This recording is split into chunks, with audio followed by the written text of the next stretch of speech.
Welcome to the Sovereign Teacher. This video is on writing your own constitution. So the other day I did a video on the stages of sovereignty, and the stages of sovereignty are stage 1 dependence, stage 2 rebellion, stage 3 discernment, stage 4 responsibility, stage 5 co-creation, and that was the last stage. And then I talked about practices for developing self-governance. So the first one for that was knowing your values. So asking, what do I stand for? What am I unwilling to compromise? And what kind of human do I want to be? So then values become your constitution. Stage 2, the second practice was learning emotional regulation. If your emotions govern you, you are not self-governing. Feelings are messengers, not rulers. So I just want to talk about that one too, and then I'm going to get into creating your own constitution. But just know, using my model of acknowledge, validate, care for, AVCs, of emotional self-care, what is coming up for you? So you don't let it rule you, but you become curious about it. For example, today, what's coming up for me is I'm feeling this anger and this kind of rebellion. Actually, I'm feeling like a lot of rebellion coming up. So I can just be curious about it and just kind of tune into it and ask, what are you trying to tell me? It's just a part. It's a rebellious part of me that's coming up. It wants to push everybody away, and it wants to just go on its own trail and not listen to any voices that are going against it. And so I'm just being curious about it and letting it talk to me and guide me and finding out whether it's a protector or it's like a lost, wounded part of myself. And sometimes it's a combination of both. So with the protectors, you want to make friends with them. This comes from internal family systems, which is a therapeutic model. And then with the wounded child, you just want to care for that part, like listen to it and care for it, its emotions. So just validate it and care for it, whatever it needs.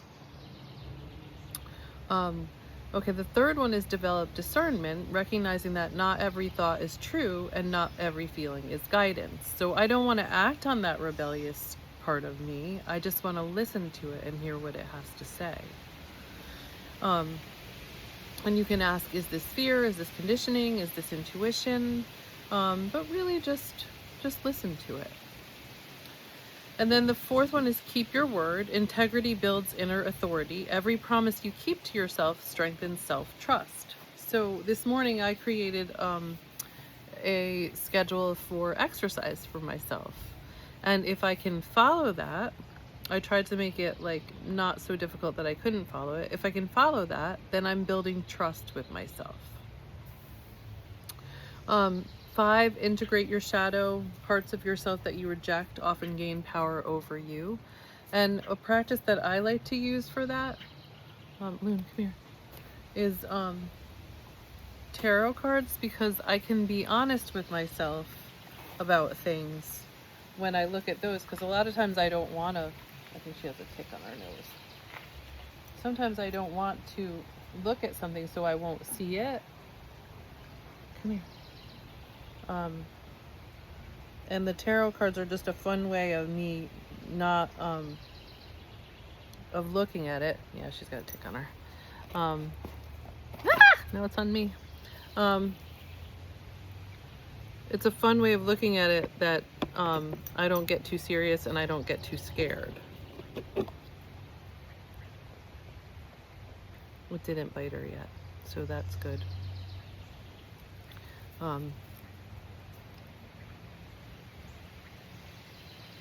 I'm killing a tick. So I do family constellations, and anything in a family constellation means something. But that's true in life when you're conscious about things too. Anything is symbolic of something. So what does this mean for you that I am killing a tick right now, a parasite?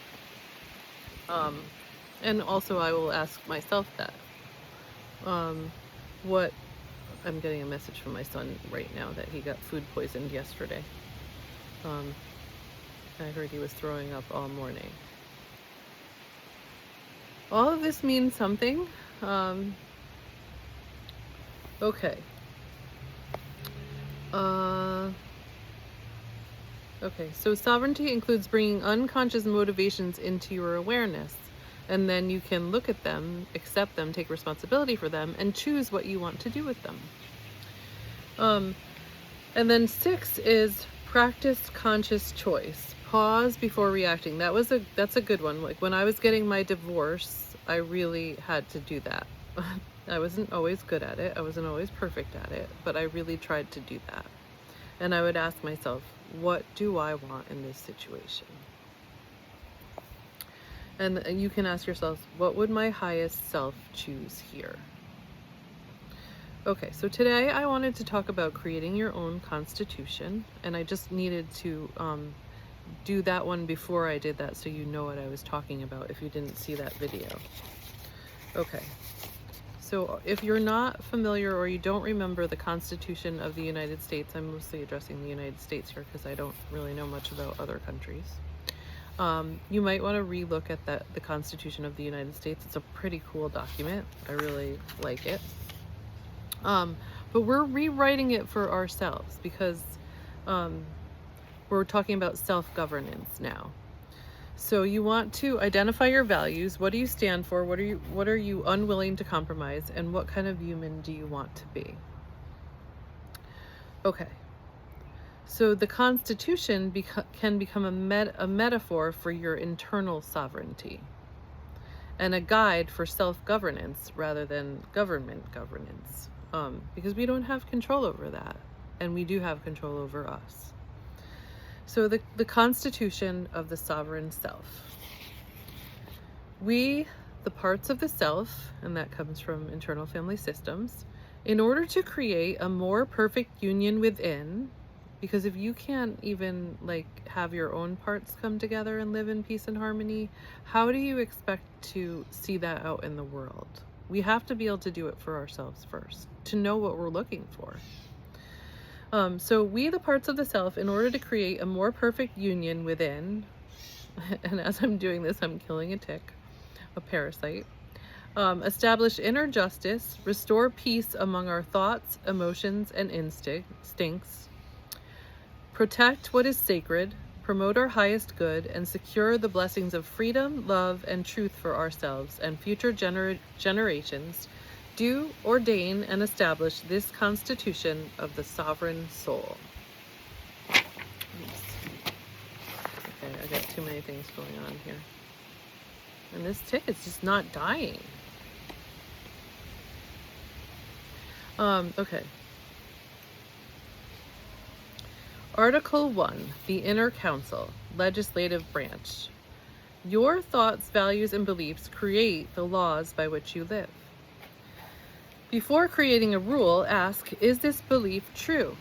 Like I had a belief that I had to help everybody, but in order to help everybody, I had to sacrifice myself. And I had to let go of that because it was hurting me. And that's not really what I believed. I believed that I deserved to be happy too. So is this belief true? Does it serve life? Does it honor my dignity? Did I choose it or inherit it?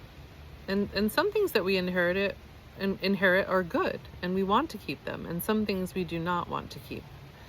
A sovereign person periodically reviews their inner laws and repeals those rooted in fear, shame, or unworthiness. Article 2, the executive branch, will and action. The executive branch of the self is your capacity to act. Sovereignty requires integrity between word and action. And I was just reading about this in A Course in Miracles this morning. It went from trust to honesty and being honest with yourself. So integrity between word and action. And I was thinking about that because a narcissist wants to appear a certain way. They want to appear good. They want to appear, but the problem is that they're not in alignment with how they appear. Like, they don't know how to live that way. They don't know how to abide by that. So there's a disconnect. So it's not that they don't have good intentions, because probably they do have good intentions. They just don't know how to make those two things go together. So integrity between word and action, clear boundaries, and that's a difficult one too. Everybody's boundaries are different. And it depends on your values. Self-responsibility, courageous decision making. A sovereign being does not wait for permission to become who they are. Article 3, the judicial branch, inner wisdom. The role of inner wisdom is to interpret experience. Before passing judgment, ask, and that was another thing in A Course in Miracles, being a teacher of God, you don't make judgment on other people. You can't, because you know. You're compassionate enough to know you don't know what their experience truly is. You don't know what they're dealing with. But this is judgment on yourself. Before passing judgment, ask what actually happened, what story am I telling, and what deeper truth is seeking expression. Mosey, what are you doing?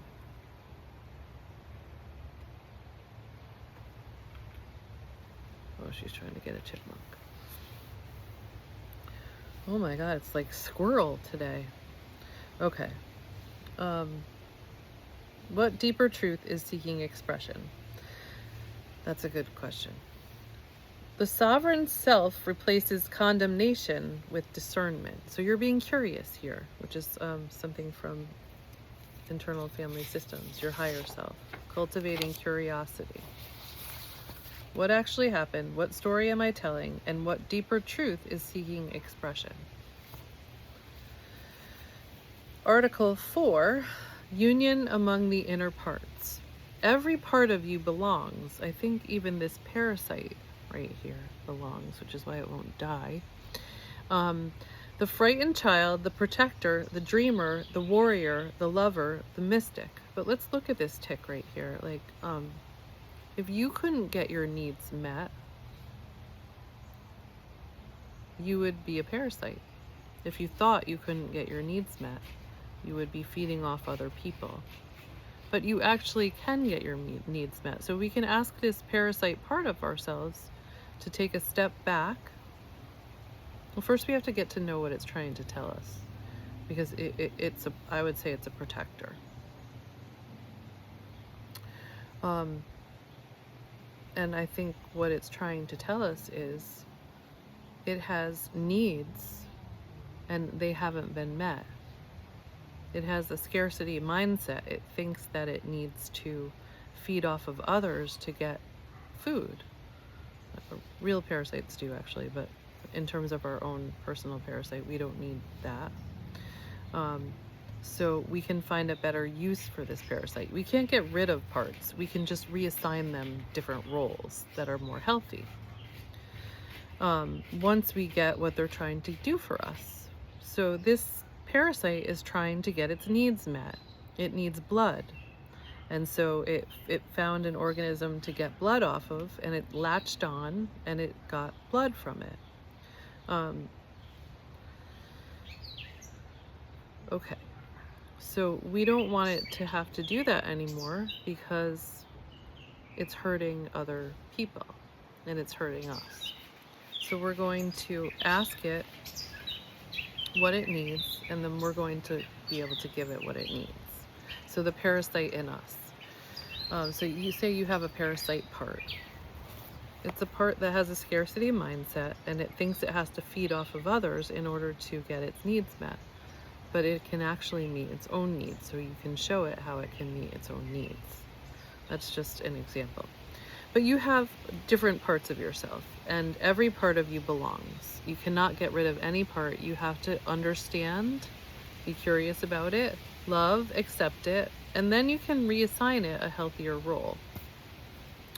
So the frightened child, the protector, the dreamer, the warrior, the lover, the mystic, the parasite, none are exiled. Sovereignty is not domination of parts, it is leadership of parts.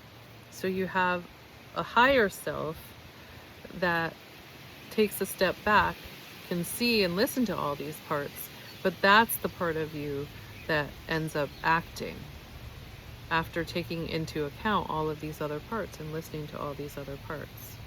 Making friends with the protectors, understanding what they're trying to protect you from and how they're trying to protect you and what they need for you, and then caring for the wounded child that it's protecting, or the wounded part that's it's protecting.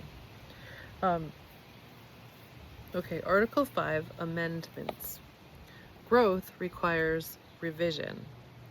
As consciousness expands, old beliefs must be updated. A sovereign person gives themselves permission to change their mind when deeper truth emerges. And this happens in the moment, in the present moment. It needs to happen in the present moment. So we need to be adaptive, flexible, and open. Article 6, Supreme Law. The highest law is alignment with truth, love, and conscience. No external authority supersedes the wisdom of a clear-hearted connection to spirit. You're loyal to yourself, your higher self. Okay. When fear and truth conflict, sovereignty chooses truth. Article 7, Ratification. This Constitution becomes active the moment it is consciously chosen. No vote is required from the crowd. No approval is needed from family, culture, religion, or society. The sovereign self ratifies itself. And that's difficult because you will have people not understanding what you're doing, not understanding your behavior, not understanding your actions, not understanding your feelings, not understanding your thoughts, the way that you're thinking. So not understanding any of that and telling you that you're wrong. The Bill of Rights of the Sovereign Soul. The first right. You have the right to your own thoughts, beliefs, voice, and spiritual path. Feel that. Feel that in your body. How does that feel to hear that? Maybe you need to say it yourself. I have the right to my own thoughts, beliefs, voice, and spiritual path. Where do you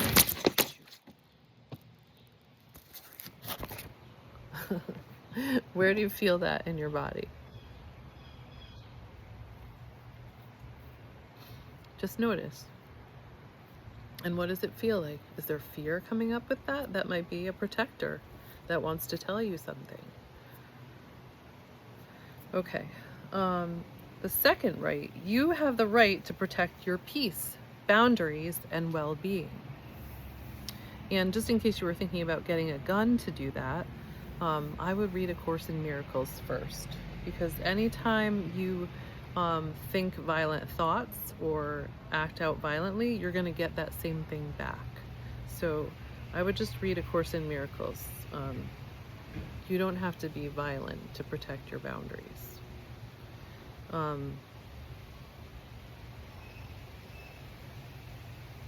Yeah, just read A Course in Miracles. The third right. No person, system, or ideology may occupy your inner home without your consent. Nobody has to get in there without your consent. And sometimes, there are certain people that can get under your skin and will try to get through that. And you just knowing that and accepting that that is what they're going to try to do, you can create a boundary around you, even if it's just imagining white light all around you or saying a prayer. When you interact with them, it will be different. So the fourth right is you have the right to privacy within your own mind, body, and energy. How does that feel in your body? Where do you feel that? I feel like a little pain right here. A little Yeah, a little pain, a little pressure. Sometimes we don't know what it's about. We just give it space and let it evolve, let it open, let it express. Just give it a space. Be curious. Okay, the fifth right, you are innocent until proven guilty by your own conscience. You are not required to carry inherited shame. And I don't know about you, but that keeps coming up for me at night. Like in the middle of the night, I'll wake up and I'll feel bad about myself. It's like I had this thing that I was taught to feel bad about myself, carry this internal shame. And I saw it in my dad too. It got passed down. And I don't know what it's about, but I know that it doesn't belong to me. But it's really difficult to shed. It just keeps coming up. Like, what is that, you know?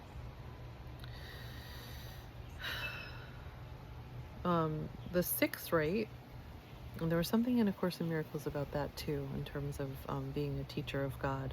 I think I'm going to probably do a video on that too, but I have to read it myself first. Again.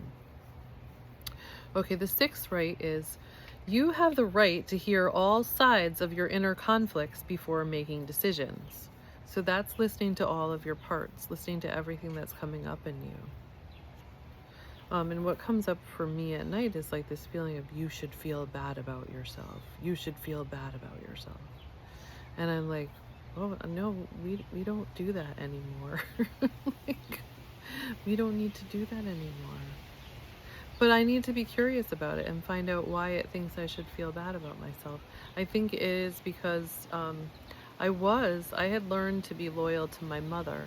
And then I learned to transfer that over to my husband, and now he's my ex-husband. And when I was getting divorced, I was like, I felt like I was betraying myself, but I was really betraying my mother and him in order to choose myself and be loyal to myself. So it's this, I think it's what Carl Jung called individuating from your family, from society, and really becoming yourself, the full expression of who you are. But there's feelings that come up with that are kind of difficult.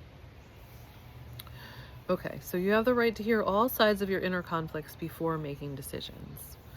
The seventh right, you have the right to fairness and compassion toward yourself.